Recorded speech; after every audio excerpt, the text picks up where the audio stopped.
अस्सलाम वालेकुम। मैं मोहम्मद जमाल।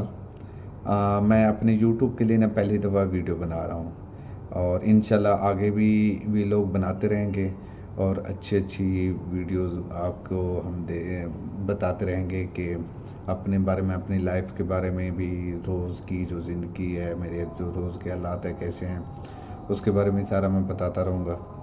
तो मैं आज अपनी लाइफ से मतलब जो मेरी स्ट्रगल, जिस तरह मैंने स्टडी की, जिस तरह मैं मेरे हालात या मेरी फैमिलीज़ के कितना मुश्किलात से आज मैं यहाँ पर हूँ, तो किस हालत में कैसे पहुँचा हूँ, तो ये सारी मैं आपसे इस वीडियो में डिस्कस करूँगा। तो मैं शुरू में बचपन से ही के गांव से रहने वाला हूँ। पीछे गांव में मुजफ्फरगढ़ अलीपुर से आगे एक बस्ती है, हमारी बड़ी बस्ती है चांडिया, जिसे बस्ती चांडिया बलोच हैं हम, वैसे चांडिया बलोच उस चांडिया चांडिया के नाम से मशहूर है। तो वहाँ से हमने वहाँ पर स्टडी, मैंने वहाँ से अपने स्कूल, वहाँ मकामी स्कूल से स्टडी की। वहाँ पर करीबी स्कूल था जिसमें प्राइमरी स्कूल था, उसमें स्टडी मैंने की है और प्राइमरी वहाँ से किया। प्राइमरी के बाद फिर मिडल में आगे चलता गया।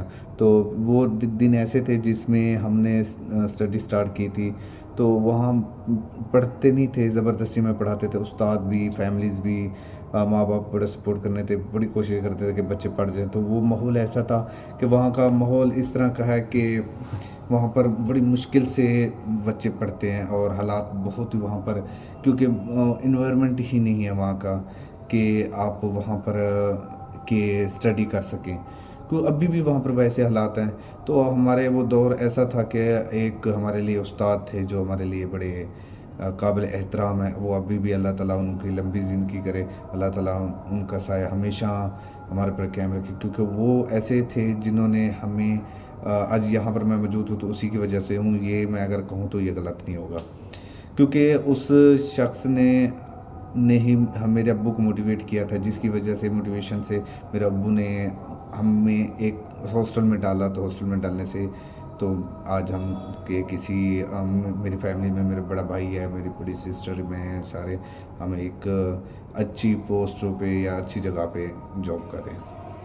तो उसमें ये था कि मैं कॉलेज स्कूल जा रहा था जब मैंने प्राइमरी कंप्लीट, 5वीं क्लास कंप्लीट हो गई थी। तो मैं जब सर्टिफिकेट लेने गया था, मुझे स्कूल से फोर्स थी कि अब सर्टिफिकेट ले आएंगे तो आपका एडमिशन कंफर्म करेंगे 6 क्लास में, वरना नहीं करेंगे। तो मैं जब लेने गया तो उसने मुझे नहीं दिया था सर्टिफिकेट। उसने सर्टिफिकेट नहीं दिया, उसने कहा कि आप अपने फादर को लेके आओ। मैंने अब्बू को कहा तो अब्बू ने कहा ठीक है मैं चल जाता हूँ लेने। वो बाकी सब मेरे क्लासमेट जो थे, क्लास फेलोज थे, सबको दे रहा था, तो वो मुझे नहीं दे रहा था। मुझे कह रहा था आपने ऐसा करना है कि आप अपने अब्बू को भिजवाएं तो मैं उसे दूंगा। तो मैं अब्बू को भिजवाया, तो अब्बू वहाँ पर गए थे। अब्बू ने उनसे बात की तो उन्होंने अब्बू को समझाया कि अगर आप बच्चों को पढ़ाना चाहते हैं तो आप बच्चे के लिए ना ऐसा करना होगा कि आप इनको हॉस्टल में डालें। तो यहाँ पर अलीपुर में बहुत अच्छा स्कूल है जो राशिद मिन्हास के नाम से, तो उसमें 5,000 लड़का पढ़ता है। 5,000 में से तकरीबन 2500 के तकरीबन हॉस्टल में और 2500 डिस्कॉलर हैं। तो वो बहुत अच्छा स्कूल है। और वो उस दौर में ना आसिफ सलीम होया करते थे हमारे प्रिंसिपल। तो बड़ी स्ट्रगल, उन्होंने बड़ी मेहनत की हम हमारे पर कि मैंने मैट्रिक्स वहाँ से की, मेरे भाई ने भी वहाँ से की और हमने वहाँ से मैट्रिक करने। तो एडमिशन, फिर हमारा एडमिशन अब्बू ने कराया। बड़ी मुश्किल, वो मुश्किल हालात थे उन दिनों, हालात भी तंगी होती थी। और उन दिनों में फसलें, या मेरा अब्बू काश्तकार हैं तो फसलें वगैरह अच्छी नहीं होती थी। तो बस हालात वो बड़े मुश्किल थे। अल्हम्दुलिल्लाह मेहनत करते रहे, अब्बू भी लगे रहे, अम्मी, मेरी फैमिली सारी लगी रही। उसमें बड़ी मुश्किल से मेरा एडमिशन हुआ। एडमिशन हुआ फिर पढ़ते रहे। फिर उसके बाद कुछ दिन बाद मुश्किलात ऐसी हुई कि हॉस्टल में मैं नहीं रह सकता, तो फिर मुझे डिस्कलर बनना पड़ा। मैं फिर मामू के घर पे रहने लगा। तो मामू के घर रहता था, वहाँ से आके स्टडी करता था। तो तकरीबन 3 साढ़े 3 साल मैंने वहाँ पर मामू के घर से रहा। उसके बाद फिर ये हुआ था कि मैं स्टडी के बाद जब मैट्रिक कर ली थी, एफएसी करने का मेरा बिल्कुल इरादा नहीं था। तो मेरा भाई, जो बड़े भाई, तो उसने कहा कि आप ना एफएसी नहीं करने तो अपना नर्सिंग कर लो। नर्सिंग का उन दिनों में कि इतना नाम नहीं था, 2013 की बात है, तो उनने इस तरह लोग नहीं उसको प्रेफरेंस देते। लेकिन फिर भी मैं सोचते सोचते ने 1 साल लग गया। तो फिर मैं एफएसी की फर्स्ट ईयर की क्लास में स्टडी करता रहा राशिद निवास में। फर्स्ट ईयर का पेपर दिया था तो 2 कंपार्टमेंट्स आ गई, तो मैं परेशान हुआ